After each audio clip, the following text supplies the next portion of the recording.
I was doing a little research this morning, and I noticed that there are 47 teams right now that have not played a game yet, and one of them, Tennessee's in the top 25. Do you consider yourself fortunate to have five in already, considering all these games that have been canceled? Yeah, I do. Can you hear me? Yeah, Yeah, I do. And I think Josh deserves just a world of credit. I mean, he tracked this deal. He like the Richmond game. I mean, he was on top of everybody who was going to need a game if something fell through, and he's he just did a terrific job. and also too to go out to South Dakota and play three and get three at one site puts you kind of a leg up, really, when you think about it. Yeah, but it was a struggle. I mean, when we played South Dakota State, that was our fourth scout for that Yeah, game. yeah. I mean, it was people were coming and going like crazy, and they did a great job of keeping it going. And so I think they deserve a lot of credit. But I think Josh is a guy who deserves a ton of credit because we wouldn't have had a non-conference schedule if it wasn't for him. Last thing here for me on this, small sample size with the team you're playing tomorrow. They play just one game. You really don't know much about them at all, do you? No, not very much. Yeah. We'll go to Kevin Kinder. Coach, you mentioned you're obviously unhappy with your screen defense and pick and roll defense in the first few games. Mentioned you changed a couple things against Georgetown. What were those changes? What were you happy with? And is that a path you continue on now? Well, I got to figure out what they're going to call and what they're not going to call. I think that's the biggest thing. I thought what we did early was really good, and then as they continued to change their pick and roll situation, we didn't do what we couldn't do. Just the things that we set out to do. So there's a couple of things we can do to make it better. Is that just like keeping technique things, like keeping hands down, moving feet, better positioning? We got under. We got under fine. I mean, we got under, and what we wanted them to do was make them shoot over top of us, and we got under and did a pretty good job. And then when they started rolling, basically into us, then it got a little different, and then that's when we turned them loose. But I'm not sure what you do about that. Justin Jackson.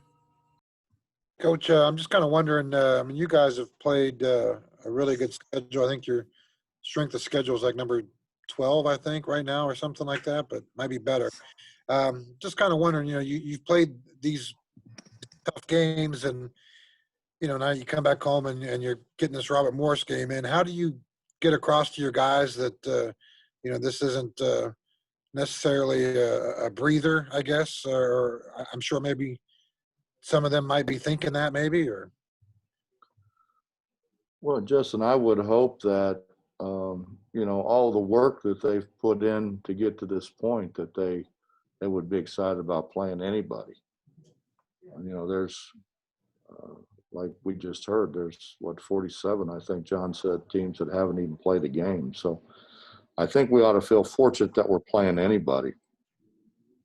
And, it's it's obviously it's not Pitt, it's not Duquesne, but it's a school nearby that, we do have some history with Robert Morris. So, I think our guys just want to play somebody other than themselves. Cody Nesper. Hey, Coach. I was just wondering, is it tough to kind of game plan for a team that only has one game so far, whereas you've put 5 games on film already? Well, we played a very good South Dakota State team and we didn't have anything other than the year before. and that really that's what we did with the majority of what we played at South Dakota. Is you look at some of the games that they played the year before, and we did that. We're going to do that with Robert Morris as well, and we do have some a little bit of tape from the one game that they did play. So we'll be fine. We just, I think it's good. It's good preparation. You play in a tournament and you don't know who's going to win, who's going to lose. So it's tough to. Now you're scouting two teams and they're looking at two different teams, and you kind of get confused a little bit. I think the players get confused, not the coaches. But. Michael Sussman. Coach, after the win on Sunday, you brought up how beating a Big East team on the road was always something that was never taken for granted in West Virginia's days in the Big East. What do you remember about some of those tough road games back in the day, and how does a pretty loaded Big 12 this year compare to the old Big East? Well, I think the biggest difference is travel. I mean, we got on a plane and we landed, an hour or less every game that we went to. And now I think, it's been documented. We travel more miles than any team in the country. So I think that's the biggest thing. And you don't have the rivalry. I mean, I think we have a pretty good rivalry going with some of those schools, but it's not like the Big East where their people could jump in the car and drive and get here, and our people could get in the car and drive and go there. I think our people have done a great job of kind of adopting Kansas City as a place for the tournament. But I mean, in all fairness and being honest, it's not Madison Square Garden. So, I think the Big East, just because of proximity more than anything else, proximity, and I think history. We were playing those people back when I was here in the 70s and played them before that. So, I think we have a much longer history with the people in the Big East than what we do with people in the Big 12. Ryan Pritt. Hey, Bob, speaking of travel, that's something you won't have to do this time around for the first time all year. I know you were talking last week about, just how different it's going to be with no fans in there. How much different are you anticipating that being, and does it kind of temper how much you and the guys are looking forward to playing at home? Well, Ryan, I'd tell you what's really is kind of like jumps out at you. They got the cardboard cutouts in there, and 4 of them are Jay Jacobs. Having 4 Jay Jacobs in the stands is, that's rough. I mean, we got a critic in every row now with those cutouts. I don't know, man. It's kind of like practice, honestly. You can hear the sneakers squeaking, and you can hear everything that the opposing coach tries to tell his guys, and they can hear what I'm telling our guys. So it's more like a scrimmage than it is a game. The feel of it, anyway. Back to John. I got 2 more here. Number one is tomorrow is much about you guys doing what you need to do, and also maybe forcing yourself to play some guys maybe a little bit more than you have in the other 5 games to some degree. Well, John, again, I would hope that our guys, we're looking at, a couple of weeks ago or so, where we didn't know if we were going to play any games. Yeah. So, I would think that they would be excited about playing anybody, no matter who it is. And being able to play at home, even though we're not going to have fans there, their families can come. And the guys that we have that have family close enough, I'm sure this will be the first opportunity for them to see those guys play in person. And I know you scoff at this, but the infamous depth perception in the Coliseum.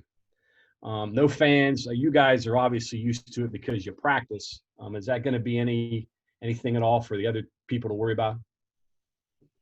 You know, John, what was hard was playing outside when the wind was blowing.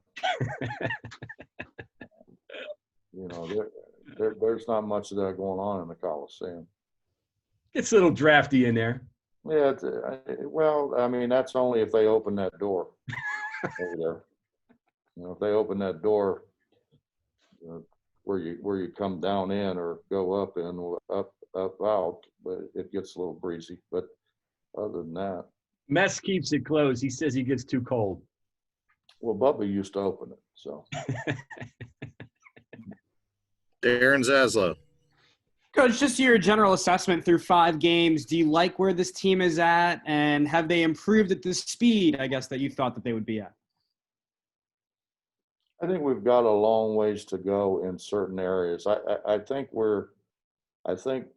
we've gotten better in some areas, but in other areas, I don't think we've improved as much as what I would like to see us improve. And I think particularly at the defensive end, we haven't shot it very well, but we've had pretty good shots. It's not, you know, we've had, you know, pretty good shots. We've had, you know, block charge situations that didn't go our way. You know, we've had some, you know, some other things that just didn't go our way, you know, and that happens a lot. It's a hard game to officiate. But I think the biggest thing is defensively, we're not near as good as we had hoped we would be. Justin Jackson. Coach, kind of going off what you were talking about earlier with the teams not playing. Obviously, you guys have done very well navigating through this pandemic, keeping everyone healthy, keeping everyone, you know, eligible to play. Have you had any like calls from other schools or coaches, you know, saying, "Hey, what are you guys doing? That's right." You know, anything like that?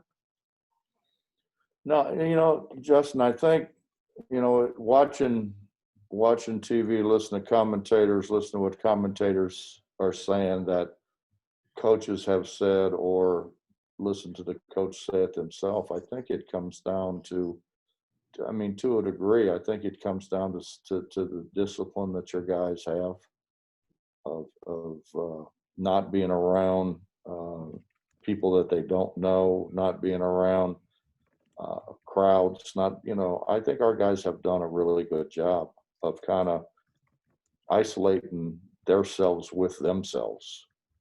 And so, you know, I think our guys deserve a lot of credit for, and I think, honestly, I think our medical staff deserves a lot of credit. I think they've done a really good job. Randy Metter's been fantastic, you know, throughout this whole thing. So yeah, I think it comes down to doing the right thing, and quite honestly, sometimes even that's not good enough. But you know, it gives you a heck of a lot better chance. Mike Casazza. Hey, Bob, how are you? I'm well, Mike. Good. I have 2 for you. One is just kind of piggybacking off of that. You have a gap from the 22nd to the 29th, which obviously overlaps Christmas. And I don't know how the protocol works where if someone leaves campus, what they have to do. Can you fill me in on what the rules or expectations are for if kids do go back for 23, 24, 25 and do the holidays and then come back and got to play a game on the 29th? No, I'm sure I'll be able to do that later. Mike, I don't know. I haven't even thought about it.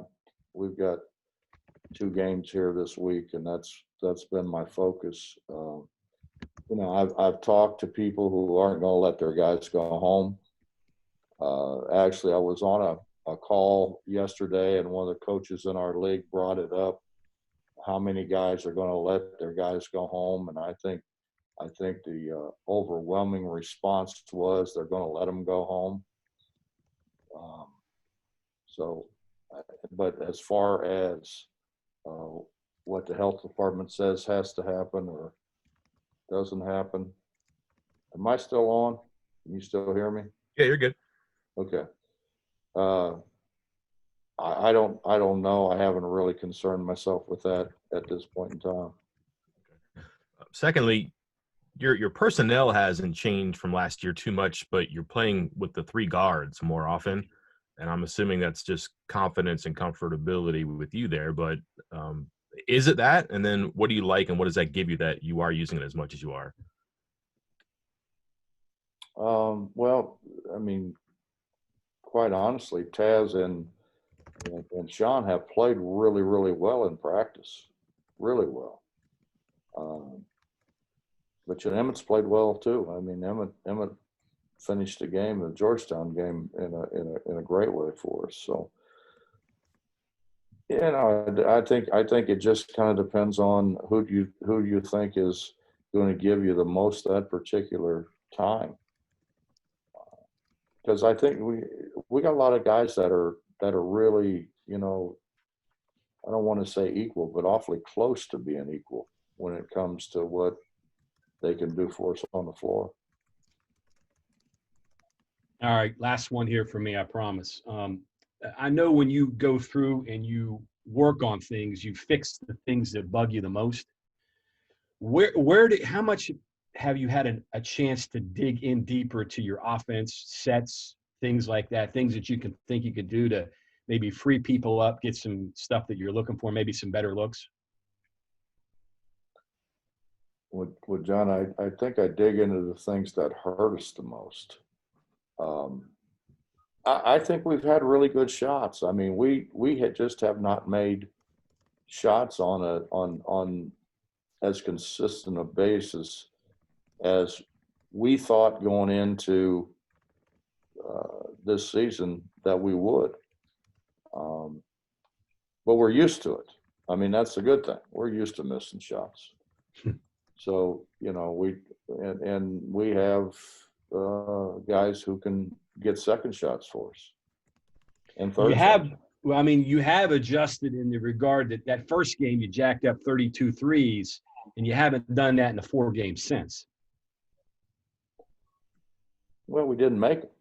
I mean, if we had gone 25 for 32, we'd probably still be hoisting them. But we didn't, and we're just trying to. And again, and I know I keep saying this, and I know some people, oh well, that's an excuse or this and that. We didn't have a close scrimmage. We didn't have an exhibition.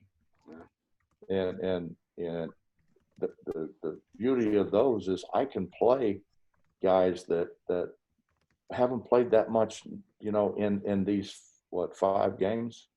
They haven't played a lot or hardly at all. Where in an exhibition or a close scrimmage, you can play those guys a lot and see, really what they're going to give you. I mean, we've got some guys that we haven't been in a game yet, and so it's hard to tell how they're going to react when they do get in the game. Cody Nesper. So you were talking about improvements you've made since last year. One of the ones that kind of sticks out is free throw shooting. I was just wondering if you are. I know you say you're never happy, but are you pleased with where the free throw shooting's been this year? No, not really. I thought we would shoot it better. I think we have guys capable of shooting in the mid to high 80s, and we don't have anybody doing that. I think the biggest change is Derek and Oscar have gotten a little better. Aside from, Derek missing some in the Gonzaga game and Oscar missing some in the Georgetown game, but I think those are the guys who get to the foul line the most. Derek gets to the foul line a lot. Oscar gets to the foul line not quite as much as Derek, but he gets to the foul line more than anybody else does. Okay, if no one else has any further questions, I see 2 more left. Skylar Callahan. Hey, Bob. Jalen made his first shot the other day. I know he had talked about working on a shot over the summer and stuff. Was it just mainly mechanics with him early on in the season, or was it just trying to get him to see that ball go through the net for the first time? No, I think some of it was shot preparation. You pick up some bad habits in the summertime. and I think his shot preparation wasn't as good. But I mean, I went into the season thinking that JB was going to be one of the guys who could make shots on a consistent basis for us, and I don't. That hasn't changed, even though he's missed some shots. I mean, I think he can be a big time shot maker for us, and he's 6'7", where he could conceivably get us more second shots as well. Justin Jackson. Coach, just kind of wondering here with Taz. Obviously, he's been pretty consistent with the shot. Are you curious at all to see what he would do as a starter, or do you like that bringing him off the bench kind of role? I'm kind of thinking of like what Jay Sean Page gave you a few years ago. That kind of role. Is he better in that kind of role, or could you see him maybe developing into a starter? Well, Justin, obviously I'm not near as curious as you are. I think Taz is comfortable coming off the bench. I think Taz would be comfortable starting. I think it's a matter of kind of, we're trying to get everybody going, because we haven't played a game where we had everybody going. I think once Sean starts making shots, for example, and Taz is making shots, and I think I'm really happy with what Emmett has given us. Deuce had one bad game. It happened to be the Gonzaga game, but Deuce has shot the ball pretty well. I thought Jordan was really good in the Georgetown game, and I mean he goes from making shots that game. I mean, he had a game where he was 0 for 4, and they weren't close. We've just got to hopefully get to where we're all more consistent. And obviously we're not going to go 10 for 10 every night, but where if we could all shoot 50% or better, I mean, we got a heck of a team then, and we're going to be able to guard. I mean, they're getting better. We've got to make a couple subtle changes in some things, but I mean, I think we're capable of having multiple guys shoot 50% or better. Thanks, Coach. Coach, we'll turn you loose. There's no more questions. I appreciate your time today. Thank you. My pleasure.